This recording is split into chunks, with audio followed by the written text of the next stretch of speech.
Thanks for inviting us to speak. Had the pleasure of speaking at a couple of things in the last year. I don't know why, but anyway, I'll just give you a quick overview of our farm and the people in it, so you've got a bit of a picture of what's going on. It's my mother, my dad, and our employee, Joe. We try and make all the jobs on our farm and the environment on our farm a good place to work in. So we're trying to bring the next generation in, make it enjoyable for the kids. I try not to whinge about it when I'm at home, try to be positive about it and involve everyone in it. We milk about 170 cows with a mixed breed. The diet is mainly pasture-based, which is a lot different than it was 12 or 13 years ago when we were feeding massive slugs of grain and getting really high production. And my old man was getting his name in the magazines and stuff like that for having a lot of milk, but the underside of that was that there was a lot of problems. In the last couple of years, we've just started venturing into these chickens because we just like creating more work for ourselves. And we also produce all of our own compost on the farm. So I just want to talk about the phases, I suppose, when I was thinking about what I was going to say. We've gone through, it's been 12 years, 13 years now, and we've gone through different phases of learning and doing things differently, and I'll just sort of might share some of that with you so you've got a bit of an idea where we're up to. We started with a high input and a high production. I went to university after school and studied rural science, and I learned all about chemicals and fertilisers and pesticides and stuff like that, as you do. And I came back and went to a conference with my father in Sydney about being big in dairies, like growing. So I think the theme pretty much, and when deregulation came, get big or go bust. So there's a lot of lecturers there and scientists and stuff like that talking about it, and farmers from the States were milking 3,000 cows and this sort of thing, and how great it was you could farm from the computer and tell everyone what to do. And I wasn't real keen on that. I sort of like to get my hands dirty and like to get into it myself. So we went back and talked about it, and we decided we'll have a go at this organic stuff. I didn't know much about it, I just thought the hippies and that did it. We've learnt so much from it and I'm so glad we did it. To start with, my thinking was I needed to replace the nutrients. So the amount of urea I used to use, the amount of nitrogen I had in the urea, I had to replace that with chook manure.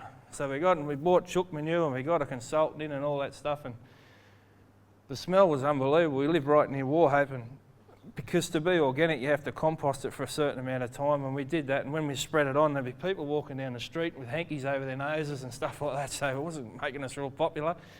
We were really struggling at that time. And the same thing with our health problems. We had to pull all the calves out, we had worms, we had mastitis and bloody foot rot and all that stuff, retained afterbirths, and so we're looking for cures for that. You know, we're looking, what can we use instead of penicillin and all that sort of thing. I might just say, in 1999, we spent $20,000 at the vet. Now I don't even know his number. So we don't go there anymore. So I realised that to look into this a lot more and study it, and I was lucky I got to talk to a couple of farmers and they sort of put me on the right direction. So I went to books. I heard Jerry talk in about 2003, I think, which is really helpful. DVDs, whatever I could get my hands on. I was studying, I was learning, I was on the toilet reading, I was doing the whole thing. It was great. We started to remineralise with calcium, phosphorus, carbon. We're using our trace elements, like Jerry was talking about. He's using boron and zinc and things like that to try and make things more available to the plant. We're growing some really good pastures by then. We're using rock phosphorus, gypsum. We're doing a lot of soil tests. We're doing biology tests, compost teas, foliar sprays. And it was just heaps of work, And all this testing and stuff coming in was doing my head in. It was working, it did. It got the soil up and running again. Our soils were dead, Like they were a pH of 4.5, they were dead.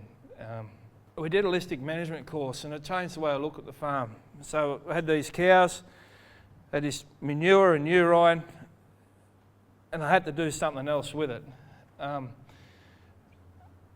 So we started making compost. I was thinking about the chook manure we're buying. I was thinking it's just chooks, pooing on sawdust. And I thought, I've got all these cows in the yard here 2 times a day, milking them, and every time I shut the gate, all this urine used to run down past my feet.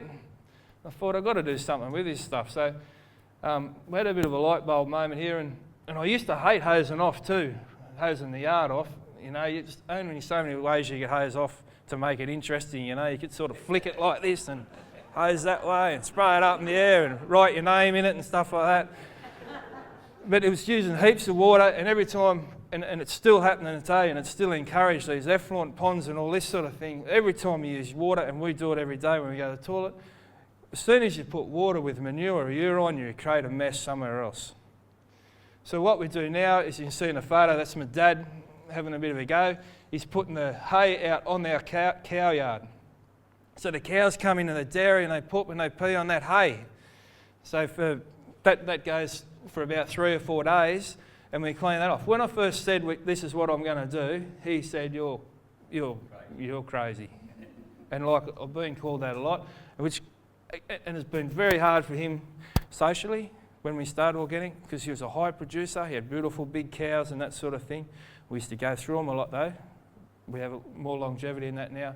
But he's been really good. Like, I'll get a bit emotional when I talk about it, because the way he's had to change is just unbelievable. For me, I'd only been farming 4 years. For him, he's been farming 30 or 40. And my grandfather's still alive then, and he said, you can't farm without super, you can't do it.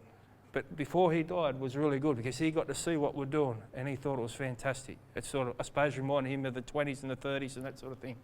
Anyway, so we hose off every day. We use lots of water. The cows come in now. It's nice and comfortable for them. They stand on the straw, the hay, whatever I can get my hands on. I buy the carbon in. That's my big expense. The stuff I'm using at the moment, I had about 600 round bales. A bloke was going to burn it. The bloke said to me, I'll bale it for you for $20 and bring it to your farm. I said, deal, done. That's the only fertiliser I used. I buy a little bit of other stuff, but not much. We load it in the truck and then we compost it. So we're having a real good look at the interaction between plants and animals. All the time we're looking at feed biology. So we had water troughs in the paddocks, none in the laneways anymore. We don't want them in laneways. We don't want cows walking in laneways. We want them in paddocks. They'll go to a shed, and I have the same principle. I have the hay out, have a water trough there. I'll feed hay in it. They poo in it. During the last flood, I was saying to someone before, I probably washed about 10 cows in the last 6 weeks. And I've had 1,000 mils of rain at my place. So we have no mud. We keep them off the paddocks. We keep them in an area, but we keep it clean. We're not feedlotting them. We're feeding them good quality hay that comes from farms, and we feed a small amount of grain that comes from farms that use compost. It was easy for me to buy it in, and I think it's making more economic sense, because I'm using that hay and I'm using that grain as a fertiliser as well as a feed. It's all getting used. I don't like seeing manure in the laneways or somewhere, like when it rains, it's like little $5 notes going off down the river, you know. You don't want that. You want to keep it in your paddocks. The cows eat the weeds sometimes. They're showing us stuff. They're just part of the diversity. They're a plant. I don't worry about them anymore. This is just like a bit of grazing management. We're trying to get like a high diversity in our plants. We let them rest longer. I don't go real flat out for production. I'm looking at the long-term picture, and sometimes that can be a bit hard economically. Before we used to buy our nitrogen, now we try and grow our nitrogen. That's the guts of it. The pH is about neutral now. I don't soil test very often. I just look at the soil, look at the plants, look at the conditions of the cows, look at the quality of the milk, look at the quality of the eggs, and that's sort of telling me what's going on. If it's going to go astray again, I'll be back in soil testing. I would do 16 hours milking in it now instead of a 12-hour split. It's only an extra 4 hours, and we reducing our milking time by 25%. A bit more family time and more time to spend on the chickens. In the future, we hope to do a bit more direct marketing. We've got to use our feed, we've got to use our sunshine better, and we've got to keep these kids happy. You know, maybe they want to farm one day. I'm not going to push them, but at the moment they're loving it. The little fella down there, he's got his electric fence on his bike, and other fellas here milking and that sort of thing. The take-home message, one of them I'd like to say is, people give organic farming a bit of a hard time sometimes, even in the biological industry, I find, because you can't do some things, there's boundaries. But if you concentrate hard on what you can do rather than what you can't do, it makes it a lot easier. With the kids and the farm and that sort of thing, like at the moment on the farm we're trying really hard to involve the kids and their family. My dad's making chook pens and caravans and stuff like that. and he's growing watermelons, and he's involved, and Mum's cooking all the organic food we grow, and the kids are sitting around. She really likes it, and the kids are chopping chooks' heads off and stuff like that, and we're in there plucking them and carrying their feet around. And I've got this like a trainee now. He's 16, right? And when I first came, all he's worried about was where his next ciggy and his cup of tea was going to come from, and that sort of thing. And he's like, "What's this fancy food you people eat?" and that sort of stuff, Now, he's got heaps of confidence. He knows how to gut a chook. He knows how to milk a cow. He knows how to collect eggs, pack eggs, shift fences, the importance of mob stocking and that sort of thing. And and he's down to only a couple of ciggies a day now. and that's when you think about it, like, because you see it all the time.